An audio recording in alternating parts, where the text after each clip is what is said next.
Hello, hello, hello, all. Good morning and welcome to the Good Witch. Thank you so much for waking up with me. If you are new, welcome, welcome. If you are returning, welcome back, y'all. Please remember to like, share, subscribe, and comment in love.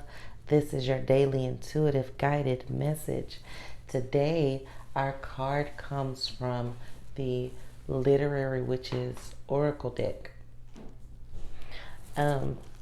I know a lot of you won't know the person that I'm about to mention, but I'm going to give you some background on her and then we're going to go into a detailed description of the energy of the day. And no, I'm not putting a date on it. It's meant for whatever day that it pops up on your timeline, whatever day that you see it, whatever day it is brought to you, because Spirit guides us to where we need to be when we need to be there. Okay? All right. And I do want to give you a heads up. Well, not even a heads up. I want to give you a moment of encouragement that no matter what you're doing, no matter if people are giving you your flowers for what you're doing, no matter if you're getting the amount of recognition that you want for what you're doing, know that you are doing it for a divine purpose and your ripple is affecting the ocean or your big pond, wherever you choose. But baby, you matter, okay?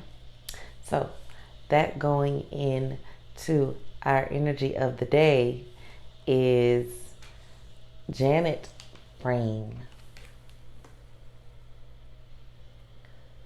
Janet Frame is the card that came up from this deck.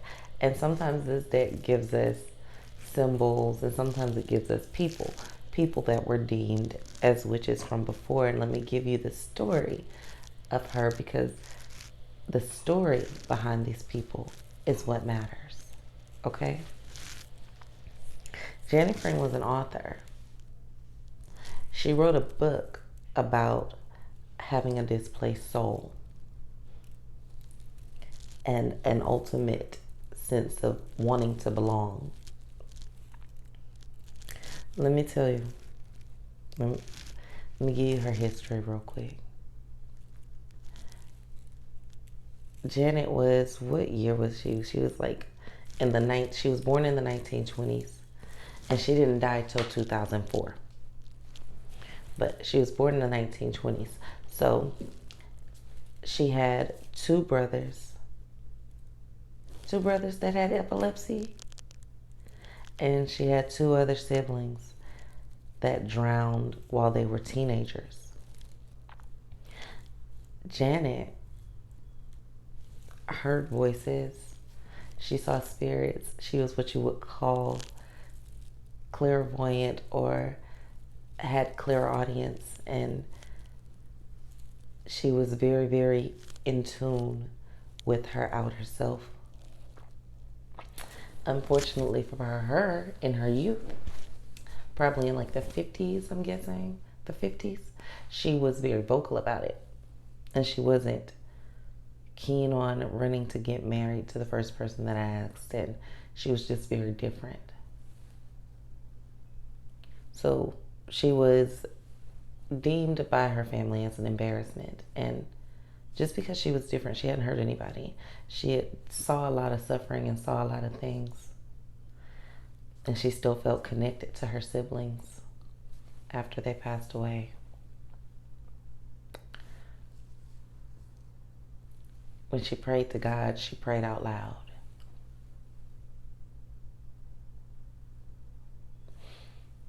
They called her schizophrenic. And she spent the majority of her womanhood, of her young womanhood, locked away. Locked away, getting shock therapy, forced to take medications. They almost performed a lobotomy on her, but she didn't have one. By the time when she got out, she finally got out, and that's when she started writing.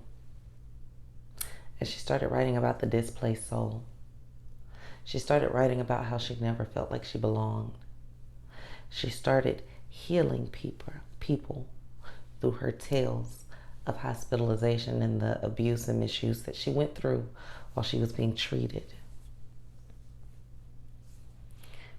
So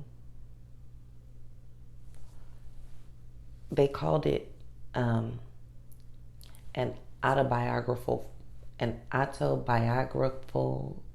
fiction, an autobiography that's a fiction, which doesn't seem right. And I think they deemed it that way because it was different than anything ever written by a woman of her time. So she was what they called, that's why it's called the literary witch's oracle deck. She wasn't necessarily a witch, she just had a gift, an electrifying gift, and she was very good at nature, and she was unusually well-spoken even though she was undereducated. And her creativity was a curse. Her gifts were a curse. She never felt like she belonged anywhere. So for those of you who are dealing with a sense of not belonging and you've been demonized for your gifts, and you may have even started to view some of your gifts as curses, you're not afraid of the things that go bump in the night. You see and understand things that most people don't see and understand.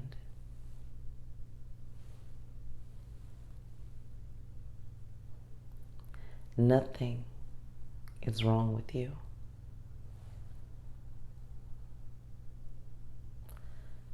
You hear voices that no one else hears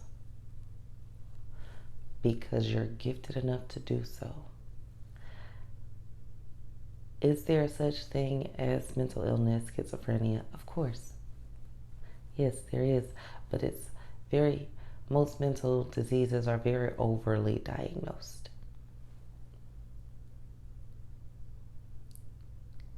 Hell, being in love with somebody outside your race was a mental illness at one point.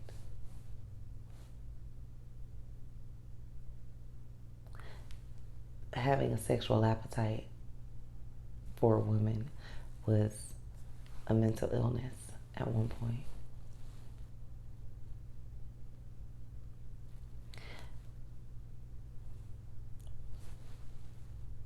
Different nationalities and Black people, indigenous people, Hispanic people have always been overdiagnosed with mental illness because they have certain gifts that everybody else don't understand.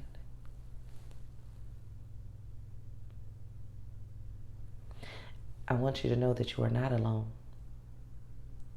that there are ways for you to work through and with your gifts and live your best and ultimate life. A lot of people want to block and get rid of their gifts instead of learning to hone them, build with them, and use them for the purpose that you have them. You just rather erase them and pretend like they don't exist. And that's a choice, and it's your choice to make, but you don't have to.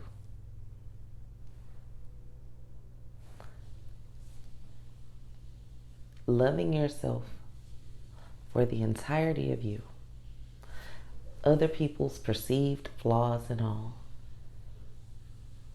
being unapologetically authentic, allows you to be the best version of yourself and live the life that is best suited for you.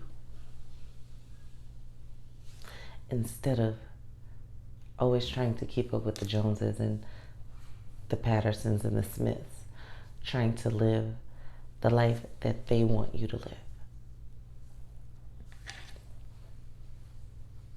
Now, are some people cursed? Of course.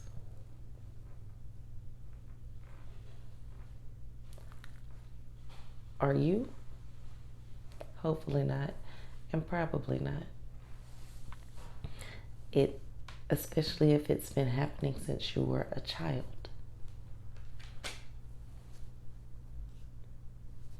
It was a gift. It was just mishandled.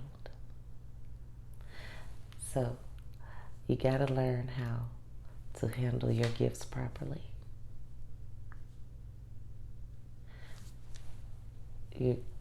There's always ways to do that. There's ways to get help with that. I help with that. I know other people that help with that. So there's always a direction to go. You do not have to give up on your dreams. You do not have to pretend to be someone you're not. You do not have to fear persecution. If people cannot love you, gifts and all, let them go.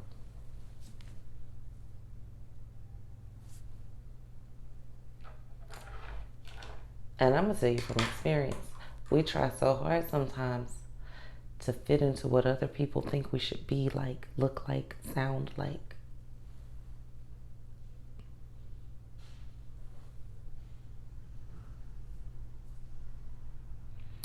That it becomes detrimental to our own mental well-being, to where we start to break and pick ourselves apart so that there's nothing left but the shell of who we were.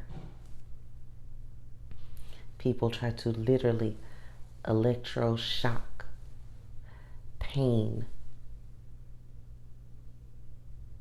the gifts out of you. It's like,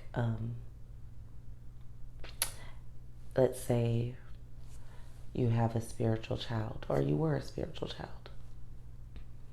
Every time the child says something that is a little different, or they're looking off into space, you pop them because you know they feel like they're looking at a spirit.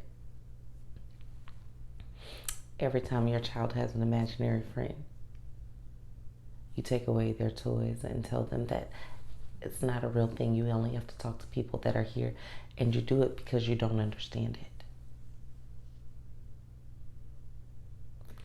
If you had a child that laughed, and every time they laughed, it started to rain, or it started to thunder or sprinkle, or something happened with the weather, you try to keep that child from laughing. Hopefully not you, but people do. Instead of learning how to work with those gifts, teach them.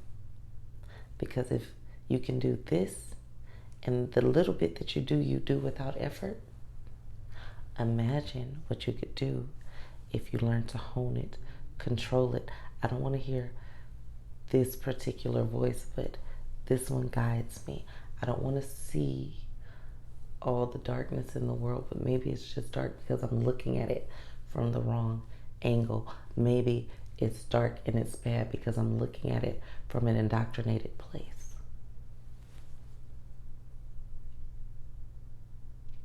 Maybe I need to heal to hear properly.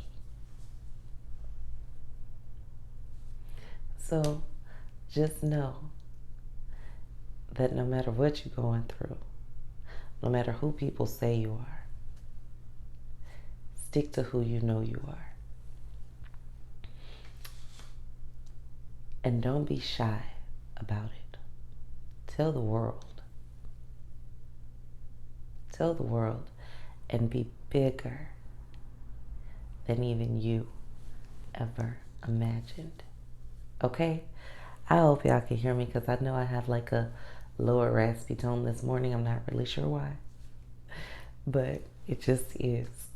So peace, love, and light, y'all.